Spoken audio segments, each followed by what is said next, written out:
Hi, this video is going to be a quick introduction to some basic Excel skills and hopefully a little bit of a walkthrough on our first Excel exercise too. So what we are going to be working with today, and I'm going to share my screen with you folks and maybe even get rid of this talking head here. All right, here we go. Okay, so the data that we're going to be working with on this first exercise was that Qualtrics survey that you took last week, kind of so I could get to know you and so you guys can get to know each other. So this is the back end of that survey. And this is using Qualtrics through Miami University. And I downloaded the responses. And so after downloading the responses, we are going to open them up in Excel. Now, I downloaded the responses as a CSV file. That stands for comma separated value. And that's sort of like a text file, but for spreadsheets. That's a file format that just about any data manipulation program can open. That was CSV. Anyway, so I have Excel. It's in my downloads. Here it is. Okay, now I'm going to make this a little bigger so everyone can see this at home. So the first thing that we might notice are these columns of nonsense here. What are those number signs? What that means is the column is not wide enough to display whatever's in there. So you can just grab this here, and when your cursor looks like that, you can widen it up. So now, it's still not making a ton of sense. Now, if you remember the survey that you had to take a couple days ago, it had questions like, all right, here they are. Here, okay, here we go. What is your name? So notice when I click on the cell here, it shows the full contents up here. And this up here is actually called the formula bar, and we'll learn why in a minute. So one thing that you'll notice is when you took this survey, or after you took this survey, Qualtrics added all sorts of junk to the responses that we probably don't need. Start date, end date, and also notice too, there's what appear to be two header rows. The row at the top of your data, usually in one, that labels what the contents in each column is called the header. And of course, these are rows here. And you can highlight a whole row by clicking on the number. And these are columns here. Just a little jargon. And the best spreadsheets, the spreadsheets that are easiest to work with are rectangular. And so we will kind of shape this up so it looks nice and it's easier to manipulate. First thing we're going to want to do is we really just want one header row at the top. Right here, there's a couple of different rows that have the same function of labeling the columns beneath it. And so here's the full text of the question in this row 2. Row 3 is some sort of coding, and row 1 is the question number. Like I said, this works better with just one header row. So I'm gonna highlight that, right click, delete. Highlight this, right click, delete. So again, I'm getting rid of garbage to make a nice square spreadsheet with just one header row. Now, I know for these exercises, I'm going to want the data that you guys filled in, but this automatic coding from Qualtrics is nothing I need right now. It's kind of interesting. This gives the date that you took and the length of time it took you to do the survey, the IP address from which you took it. So that's kind of interesting, I guess. I don't know.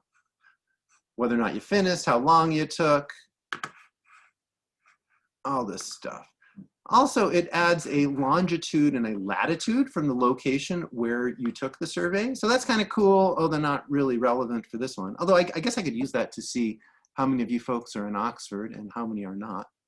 Anyway, I just highlighted these columns that have the sort of auto-coded stuff that I'm less interested in. And I'm going to go all the way to your first names and just get rid of all this junk. So I just highlighted it, right-click, clear contents. Actually, I should have said delete cells, delete. So this is becoming a lot friendlier to look at, right?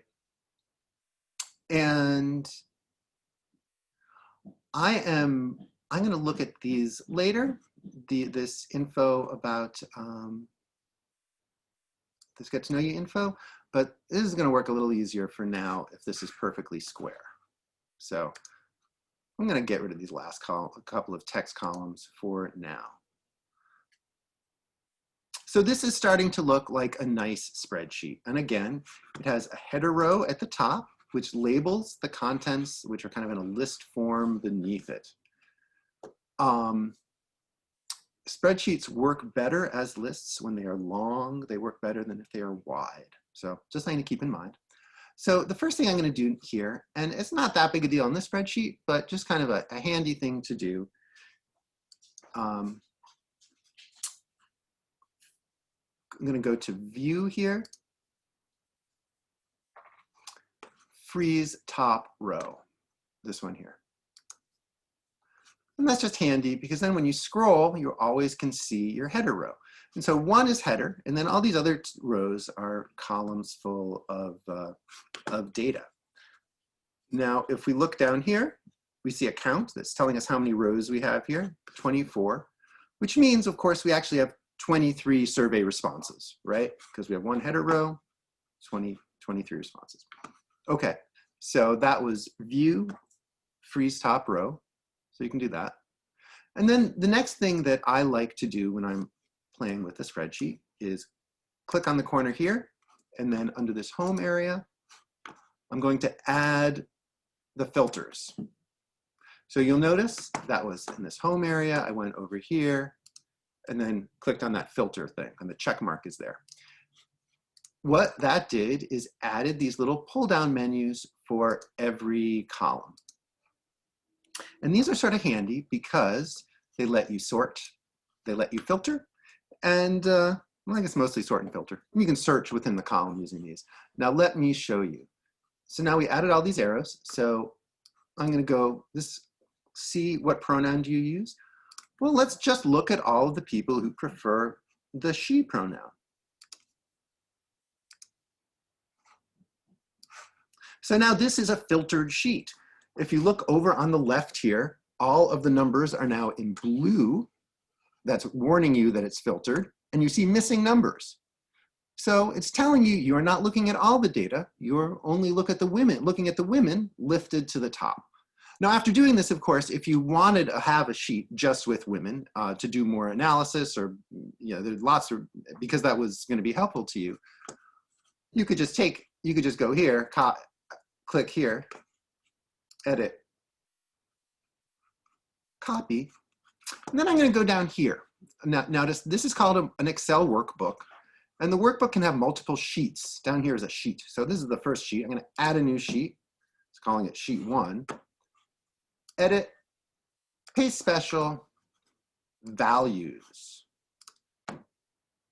Now by paste special values, I've gotten rid of any formatting and also disrupted any connections there might have been to formulas or sort of live stuff going on with the other sheet.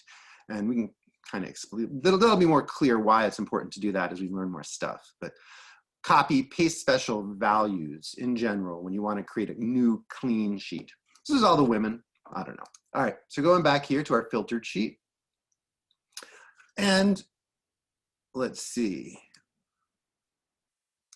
Let's take that off. Let's look at both men and women. So I'm going to go back to the women one. Select all. So that's called filtering. And another cool thing we can do is sorting.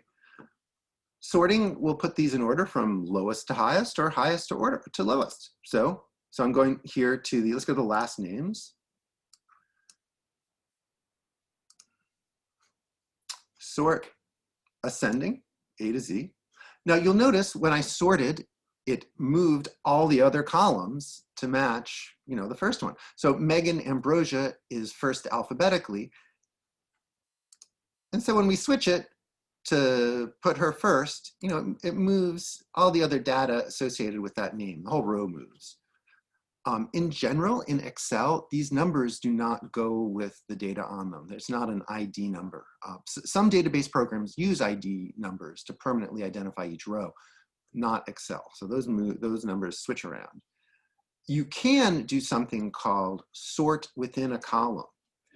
That would be, for example, to sort these names while leaving the other column, sorting the last names while leaving the first names where they are. In general, that's a way to mess up your data.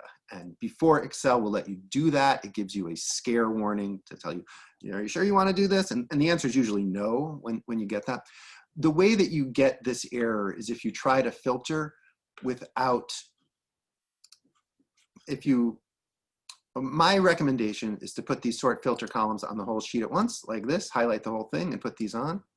If you don't do it this way and you put a column like that just on the filter on just an individual column, that's where you get in a situation where it will allow you to sort within a column. Okay, so we saw how to sort and we saw how to filter. And sorting is either alphabetizing or putting from highest to lowest. So here, what's you're at Miami? We could either just look at just look at the third years or the fifth years. Could sort them from highest to lowest or lowest to highest. The next thing I want to look at is sort of how to groom a little bit. Now, when we're looking across here, I did some validation rules on the survey. So, different questions required to answer put in different types of answers. But if we look, for example, at at this column, what is your hometown? State. Well, everyone answered with a state of one sort or another, but people use different abbreviations, right? Here's Ohio spelled Ohio, Ohio spelled O-H. Well, those are the two common ones. Now that's a problem because, you want your sorting, your filtering, you want all the Ohio's to go together. This is a common data problem, and this is how you groom that. Notice I put these filter menus. What I'm going to do is I'm going to select the ones that I want to be the same. So we know that this Ohio and this Ohio are both Ohio's, and we want them to be spelled the same. And to do that, we're going to use a function called fill down.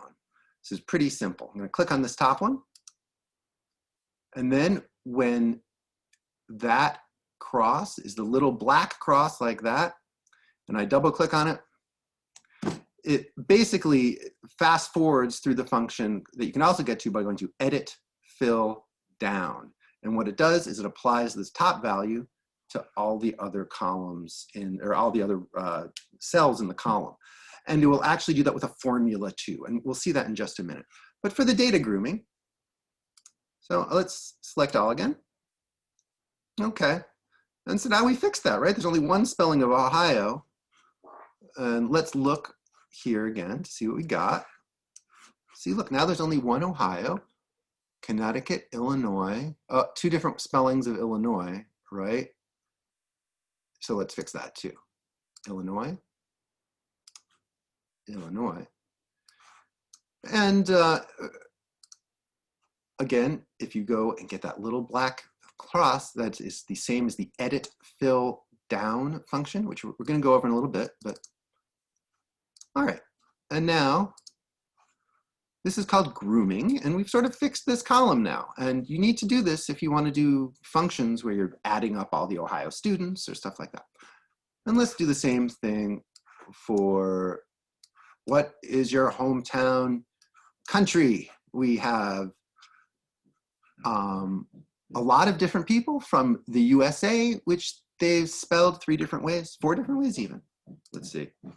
Look, see here are all the different spellings of USA here. So we're going to select all except China and except blanks, I guess, but there are no blanks. And now, so all the USAs are here. And I'm going to say USA and tell it.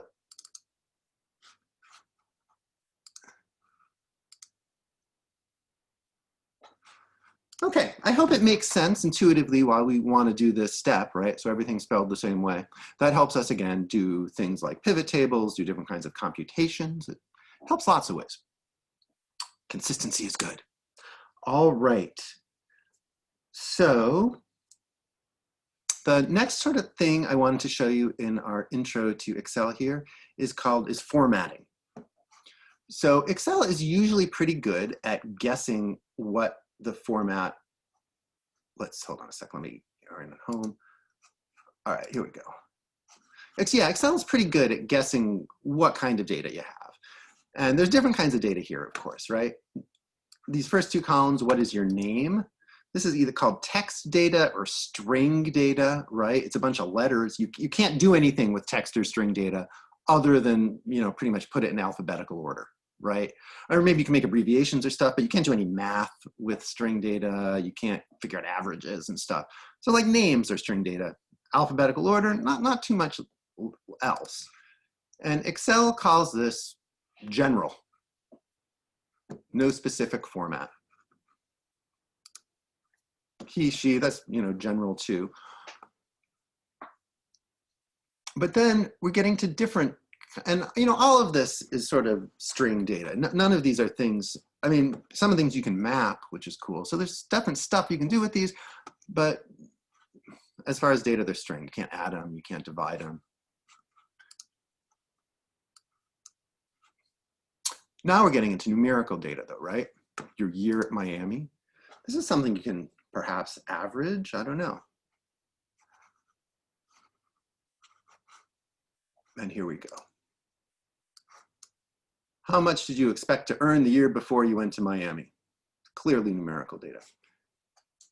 So you change it to a number right here. When you change it to a number, you can mess with the decimal point, you can change the comma. Where this becomes more important, what about dates?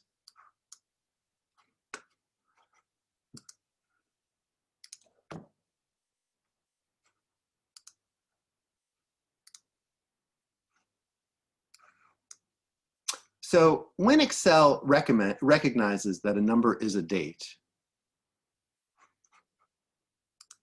it will allow you to sort of change date formats with it. Move from sort of this long date, short date. What else can you do? Well, that's just it on this side. Yeah, there's a, you can do different forms of date if you want to get deeper into it. Anyway, you know what? Actually, I'm going to go on into date on the next video a little deeper. But the interesting thing to understand about dates in Excel is that under the hood, the way Excel remembers what a date is by remembering a number. So to Excel, every date is the number of days after January 1st, 1900, that a particular day occurred. So you can actually do math with dates in Excel, and I'll show you how in another video.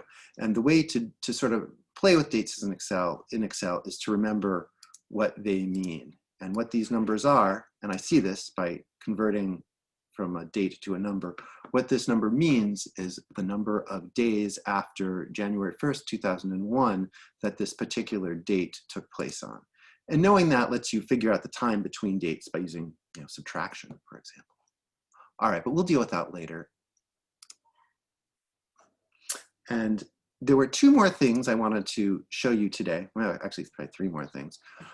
I want to show you how to do math down these columns next.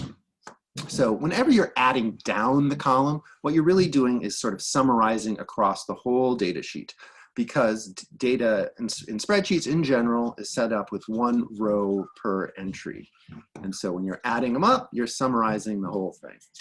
And let's see something we can do here. Well, let's look at, let's see, perhaps a silly example. How many journalism classes has each student taken? Well, I can see that there. What is the total number of journalism classes taken by students in this class? The way you total down a sheet in Excel, you go to the destination cell where you want your answer to be, and go up to this here, this sigma, the auto sum.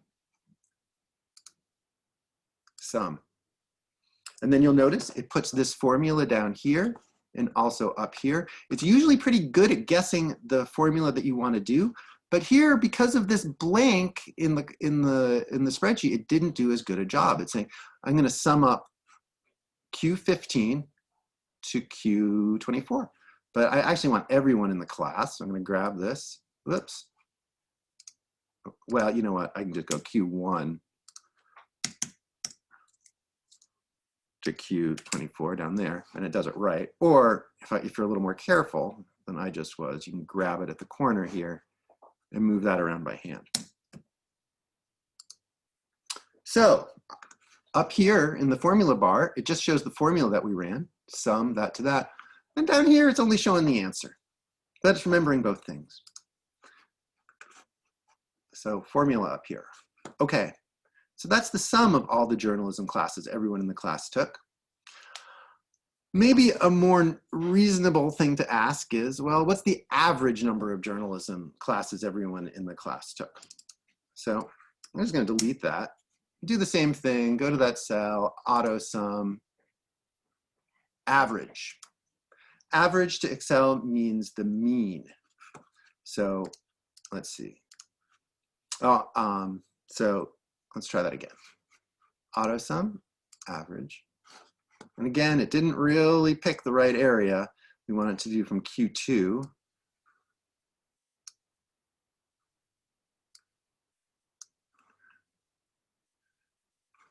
And average, it means mean to Excel, hit return. All right, so that was the average.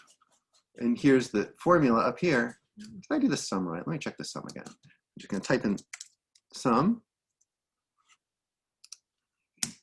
Yeah, same answer. All right. So that was the average, the mean, and I showed you the sum, and those were both under here, right? Let's do another one. Oh, you can do the count. That would be the number of items. You know, you can count names. For example, you could count the number of people in that column. Let's do something that doesn't show up here, though. Let's do the median. So of course, the median is another kind of average. That means the middle value. So I'm going to go to median, more functions.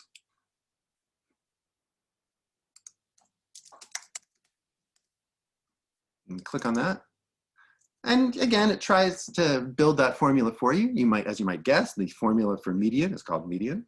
It's down here. Again, didn't put the numbers exactly right. Oh, so I'm going to fix that. And we're doing Q2 to Q24. And so the middle value here is 8. As well as using, so what I just demonstrated there was how to summarize data by adding, subtracting, doing common functions, down columns, and finding those functions through the formula builder and this sort of Sigma menu. The other thing I want to show you how to do is how to do columns across rows. So when you do down columns, you are summarizing the whole spreadsheet. When you are doing columns across the rows, you are creating a new line of data, a new piece of data for every person within the data set. So I'm going to look here. I asked everyone how many journalism classes they've taken. And what's next to it here?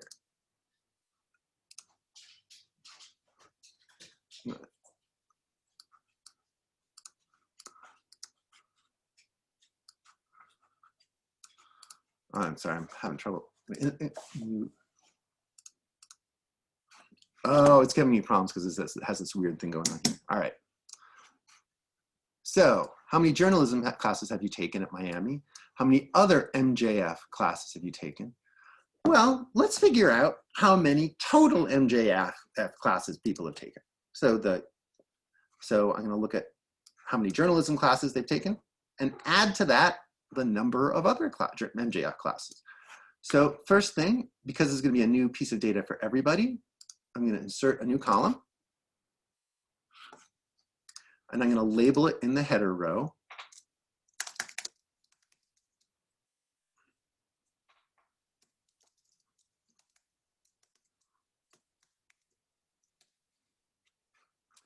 Now, to write a column, to write a formula, the first thing you need to do is the equal sign. The equal sign is what alerts Excel that you're not putting data in, but you're writing a formula. If I want to ask journ plus MJF for this person at the top, who's at the top here, for Berzin, it is the equal Q2 plus R2. And so of course, this is going to be a different number for each person.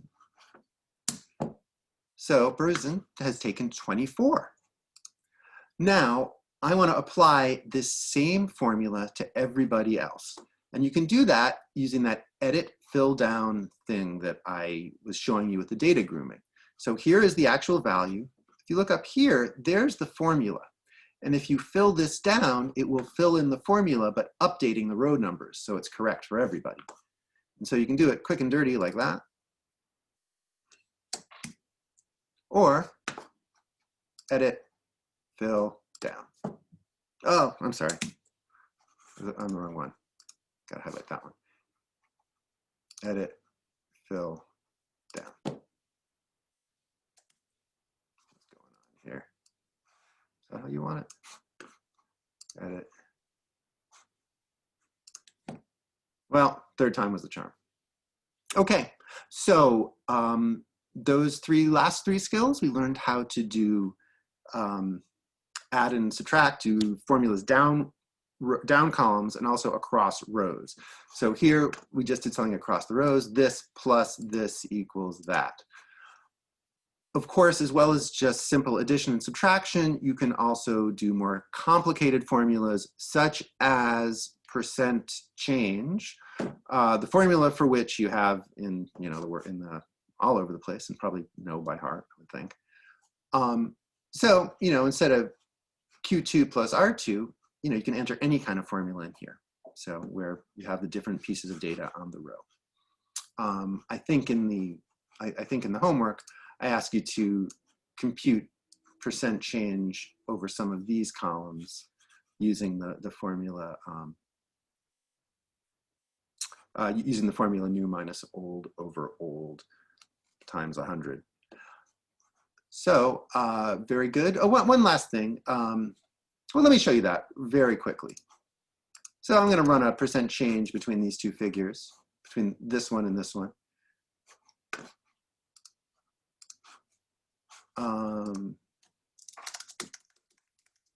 So we know the formula equals, formula for percent change, we should all be reciting this out loud, equals the new value minus the old value divided by the old value.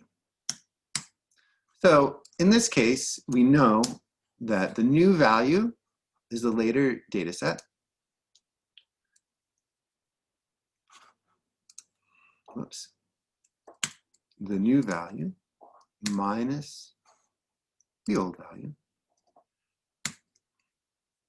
divided by the old value. And of course, this is going to be an error for people who have a base of 0, but that is percent change for you.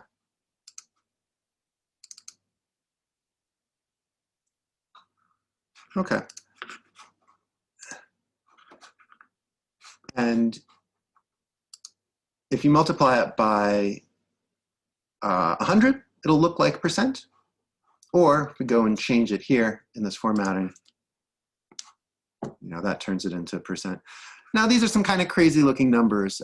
Percent change doesn't look good when you are playing with stuff where it changes by a multiple of several times. But if we did our formula correct, the answer should be correct too. All right, guys, I'm going to be posting another video pretty soon about the Intro to Excel worksheet 2. Should be shorter than this one. Best of luck. Shoot me an email if you have any questions. And also stop by my office hours. It's lonely out here in the bookstore. All right. Bye-bye.